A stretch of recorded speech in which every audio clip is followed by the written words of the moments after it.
game today. It's the Falcons going up against the Bills. With that, let's send you up to Orchard Park in Western New York, where we say hello to...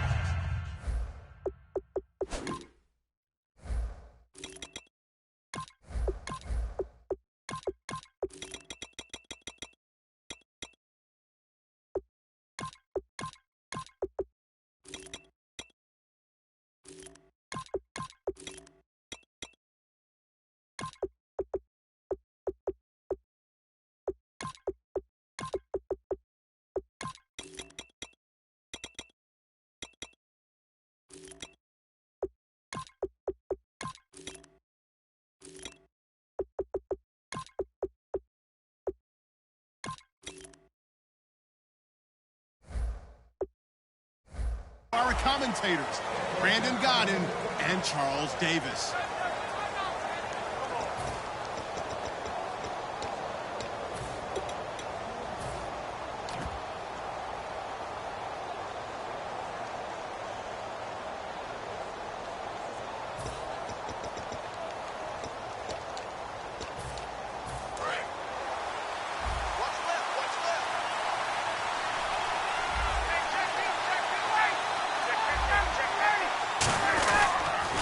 They'll run for the first time with Devontae Freeman. 2 yards on the carry there. It'll be second down. All right, let's look at the offense. Devontae Freeman, this is a guy that you wanted to talk about, so take it away. Brandon, if you see a running back play with such joy as well as such fury, I love the way he runs the football and attacks defenses. On second down, Freeman. And they're able to get this one across the 35. With the way Matt Ryan was throwing it against the Packers, they didn't really need Devontae Freeman's legs on the ground. 14 carries, 42 yards, 42 through the air as well, receiving though. And that's the key, the 42 through the air, because it tells you that Devontae Freeman is a multi-dimensional back, and that's exactly what Atlanta needs in their offense. They can spread the field, run it inside with him and Tevin Coleman, or throw it to them as well. And on the outside, they're playing press coverage. Well, on that play, the expression, don't blink, you might miss something, certainly applied. That was fast. Defense diagnosed the play, and it was over in a heartbeat. A first Sanu, 4 seasons in Cincinnati where he never won a playoff game. Now in Atlanta, off to the Super Bowl. It's a nice change for him, isn't it? And it's the one that every player is looking for when they change franchises. And for him to do that his first year in Atlanta, but he also brings a lot of life out wide as a receiver. And then how about when he does the changeup as a Wildcat quarterback and can carry it inside? Yeah, just an extra component to an already powerful Atlanta offense. This is Freeman on 1st and 10. Call it a gain of 4 on first, and that'll make it second down. Quickly now, a look at the Buffalo defense. Whenever we talk about Zach Brown, the first thing that comes to mind is speed. He can absolutely fly at the linebacker position. Freeman again. And just a short gain that time as they're able to get him down. Just a couple on the pickup there, and now it's third down. An extra defensive back in the game now here for 3rd and 4. From the gun on 3rd down, Ryan swings it out to the flat for Freeman. And he's got the first before he's brought down at the 39-yard line. And Brandon, from our time in college football, where receivers weren't running the traditional NFL route tree, one thing they did learn, find open areas, find soft spots, and set up and catch the ball. And I think we just saw that there. Yeah, we saw that indeed, picking up the first. NFC Championship game for Coleman, 64 yards from scrimmage and a touchdown. We talked a lot this year about the duo of he and Freeman and what they mean to this team. They've got them, no, not just them, but they've got them on the doorstep along with Matt Ryan and others of a Super Bowl title. And a lot of people would describe them as 1A and 1B in terms of being the lead back. And Devontae Freeman, when you ask the Atlanta coaches about him, they all say he's fantastic. But having Tevin Coleman to spell him, that's what puts him over the top and makes him a 1,000-yard runner. That little bit of break, and, of course, Tevin Coleman brings an extra gear. It's a 10-yard gain there, and it sets him up now 1st and goal. Oh, long drive. The defense just cannot seem to catch a break and get off the field. They'll run it now out of the gun. And he'll take this from the 9 down to about the 7.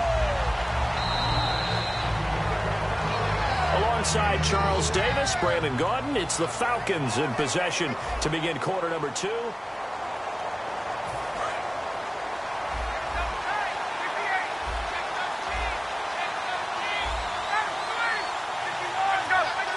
Second and goal from the 7. Back to the ground, this time with Freeman.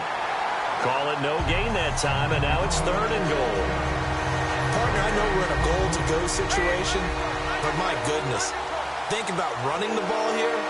Not even a thought, is it? Defensively, they're in a prime spot. And I think the defensive guys are probably expressing themselves to them as well. I wouldn't run it here, guys. You might want to try throwing it. Brandon, I know what I would do in this situation. You're on the road. It's the opening drive. You've gotten all the way down here. I would go for it. They stop him on 4th and goal at the 3. And on the opening drive of the ball game, the defense comes up with a goal line stand. Looks like the defense in press coverage here. They'll start on the ground with McCoy. And not much there as he gets it up to about the 5-yard line. For McCoy this year, 5th time in his 8-year career that he's topped the 1,000-yard mark. Charles, first time he's done it with the Bills, though, finished with 1267. And he's the type of player that you can build around. And what I mean by that is, as a runner, as a pass catcher, he does a little bit of everything, and he opens up the offense for everyone else around him, the complementary players.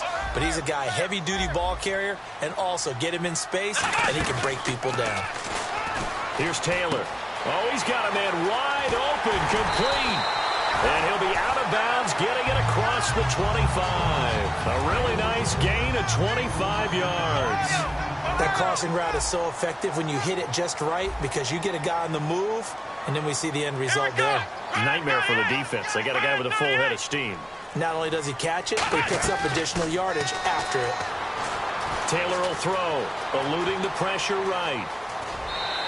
They'll give him 8 on the play, and that'll bring up 2nd down.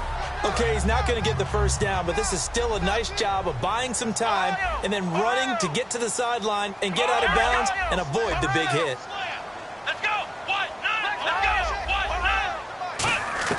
On 2nd down, Taylor. Taylor hit. He lost the football. And the Falcons grab it. And they will take over at the 26-yard line. And the gears will shift here as Atlanta will take over on offense. And speaking of gear shifting, a new change in Atlanta. They're going into a new stadium next year. But what a way to say goodbye to the Georgia Dome, huh? They closed out in the style that they wanted to. And the way that they played throughout the 2016 season. And I go back to when they opened up in preseason, the first game ever in the Georgia Dome. They threw a bomb on their first series for a touchdown, and it felt the exact same way against Green Bay in the NFC Championship game. It opened in 92, and you're right, it finishes in dramatic fashion. It's Aaron Williams on the stop. And with that, it's 2-minute warning time here in the NFL on EA Sports. They come out with 1 back and 3 tight ends. Under pressure, and he'll go down. Sacked back at the 31. Jerry Hughes with a big-time sack on 3rd down. And it'll be a loss of 7. Looks like Ryan's going to stay out there. Indeed, they're going to try for this on 4th down. 4th down. Here's Ryan. Finding Gabriel, complete. That'll be a gain of 16. And they're able to move the chains as they convert on 4th and long. Well, the field goal attempt was well in hand. They had that, but they decided to go for it anyway.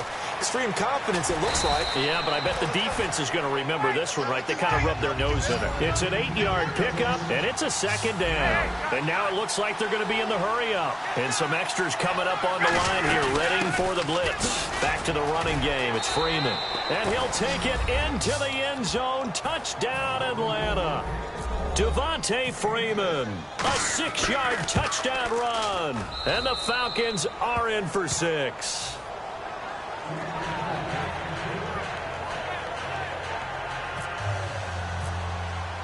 Now after the touchdown, it's Bosher to kick it away.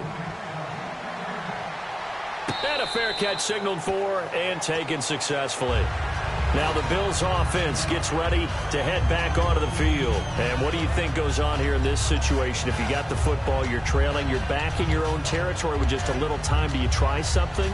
You're thinking about jump-starting your team, right? You just mentioned it. They're down. They're trying to get back into the game. But you've got to figure if something goes wrong, you may have put yourself in a spot where you may not be able to come back in the second half. Managing risk, this is a big decision here. And they're able to get this one across the 35. Now whistles come in. We're going to get a timeout here by the offense. It's just their first, so they'll have 2 remaining here before we get to halftime. Taylor hit. He lost the football. On plays like this where the ball comes free, it's often unusual for the team that lost it to get it back because this is the quarterback. The ball gets away from him. Everyone else is trying to execute what they're supposed to do on offense. They're usually looking in the other direction, downfield, or have moved away from him. In this case, though, the teammate is able to come up with the ball. Now hold everything here. We're going to get a timeout by the offense. So that means they're down to 1 remaining here as we head toward halftime. Well, now they'll try the end around. And he's brought down. Now whistles come in. We're going to get a timeout here by the offense. And with halftime on the horizon, they'll be out of timeouts from here forward.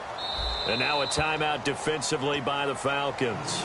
It's just their first, so they'll have 2 remaining here before we get to halftime.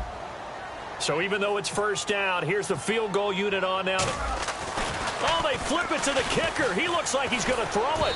This from 54 yards away. And it's incomplete. That's one of the strangest play calls you'll ever see. But they'll get it back at second down. And unless this is a quick incompletion, this is likely the last play here of this first half. And the Falcons going to use another timeout. So as they take it over, we step aside. So the incomplete pass brings up second down. Final play of the half. It's Taylor. He's got time. He'll rifle this one deep right side. And incomplete. Okay, well, so much for the halftime report here. Guy can't even finish his Snickers. We're going to get right to the third quarter. Let me spit this out.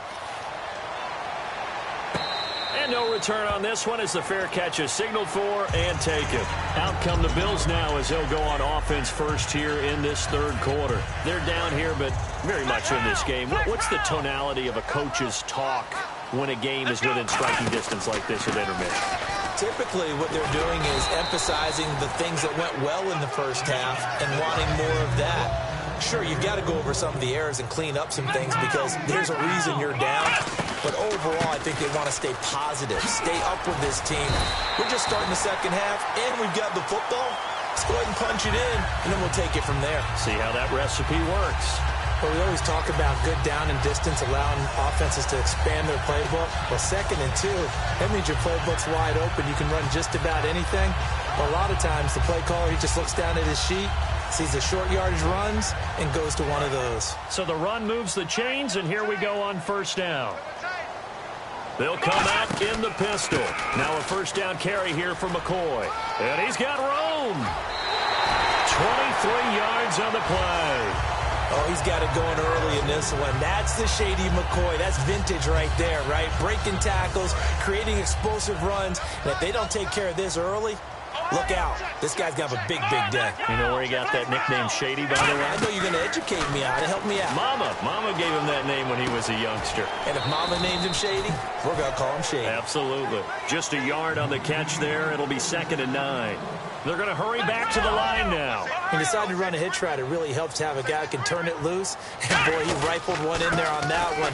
Not much run after catch, but it worked really well. And he is going to lose yardage here. He'll wind up losing 3. And now it's 3rd down. I know the focus is LaShawn McCoy here, but the defense is doing a really nice job. He's nowhere near his normal yardage total at this point. And the Falcons get there. The Falcons get the sack. Down he goes. And how about this? 4th and long, and they're going to go for it. Well, they go play fake. The problem is nobody was faked out. And when no one's faked out, what's the end result? Quarterback gets hit. Flush to his right. And it is incomplete. Okay, partner, you ready for Brandon's off-the-wall stat question of the week here? Well, is that any different than any other time we talk? No, it's not. But Chris Hogan yes. and Julio Jones actually had the exact same numbers in the conference title games. 9 catches, 180 yards, 2 touchdowns. Who did it better? Wow. That's a great question. Listen, the easy trade answer is they both did it so exceptionally well, you just call it a tie. But I'm breaking the tie. Yeah. I'm breaking the tie. Julio Jones did it better. That short slant where he ended up running over 2 or 3 people and taking it to the end zone, that was the clincher right there. Julio Jones did it a little bit better than Chris Hogan. A nice job there as he rumbles for 9, and it'll be back to a 3rd and 3. But you got to give kudos to your offensive line and the guy carrying the ball because they were in a second and long situation. It seemed pretty dire, but they brought it back to third and manageable with that run. They get 6 on the pickup there as the drive will continue. Did you see that route the way that I did? I thought he was trying to get deep. Yeah, that wasn't the first option. No, it came off of that guy, the deep guy, and came underneath on the drag, completed it very well. A good pickup there, 8 yards on the first down completion. Seeing that play and understanding just how tough it is to cover tight ends, especially the ones running around the NFL nowadays, makes me glad I didn't make it in that league. I would have had a really difficult time. Well, now you get to sit up here with me. Yeah, and that's fun, isn't it? And what a really nice game right there on first down for them. Brings up a nice second down for them. Ryan. It's a short one here, complete to his tight end. And he's got the first as they'll bring him down at the 28-yard line. And here comes play number 6 on this drive. And a good quarterback facing zone coverage. If he has just a little bit of time to survey the scene, that's what's going to happen. No doubt about it.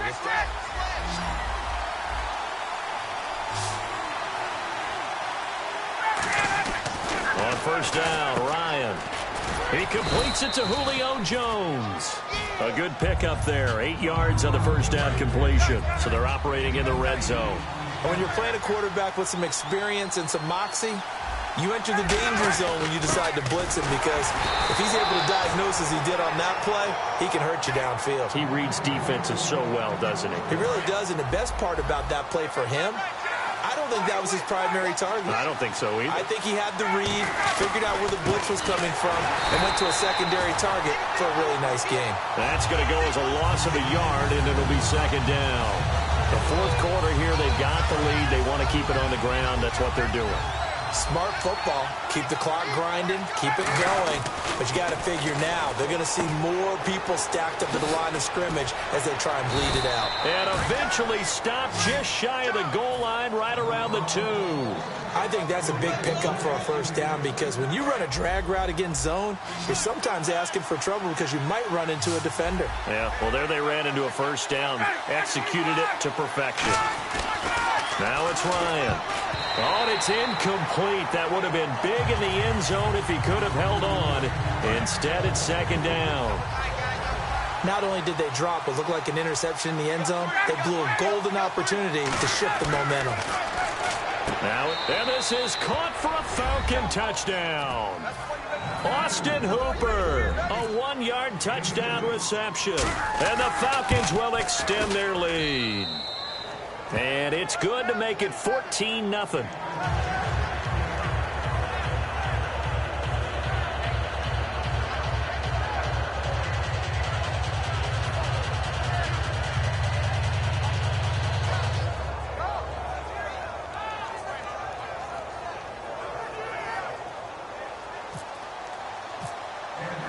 Now after the touchdown, it's Bosher to kick it away. This is fielded at the goal line.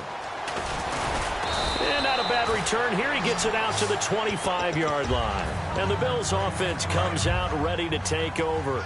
And last time this unit was out here, costly turnover, and then that turned into 6 points. They've got to make amends. And how many times have we sat in meetings? Pressure brought in, and the Falcons get there for the sack. Vic Beasley in there to drop him for his second sack now here tonight. And they're going to speed things up here. A fake to McCoy. Now it's Taylor.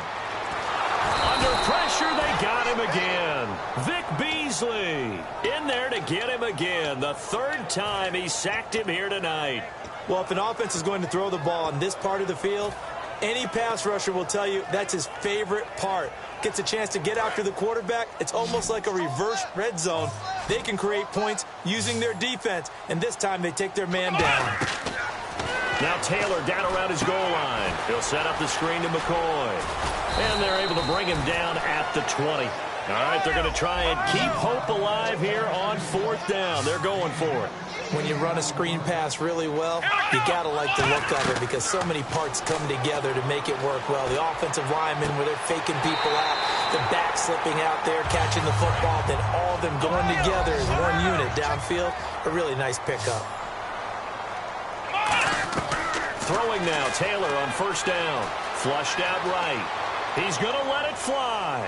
Got a man, it's caught inside the 10. A big play here for the Bills. 48 yards. A nice job there, Charles. They picked up the blitz, were able to complete the pass. That had the total feel of a quarterback in control. Red blitz, got him into the right protection scheme, so he doesn't get hit back there. He's got a chance to step up with supreme confidence and deliver it downfield for a nice completion. Escaping the pressure right. Justin Hunter, the one he was searching for. And that takes us from second to third down. Offense walks to the line for play number 7 of the drive. On third and goal, Taylor eluding the pressure right. And he can't get rid of it. He's taken down. And maybe a final chance to get on the scoreboard here. This is 4th and goal. The game plan for any defense is finding ways to make a quarterback uncomfortable in the pocket. When you bring pressure from all angles, you never know who's going to get home. In this case, the left cornerback, right in the face of him, puts him down. Now the Falcons offense gets ready to head back onto the field. And that recipe on their last drive that resulted in a touchdown looked pretty good, so they'll be hoping to do that once more. And it takes me back to when we sat with the offensive coordinator and the head coach. They felt pretty good about their game plan and thought there were some holes in the defense, and they explored.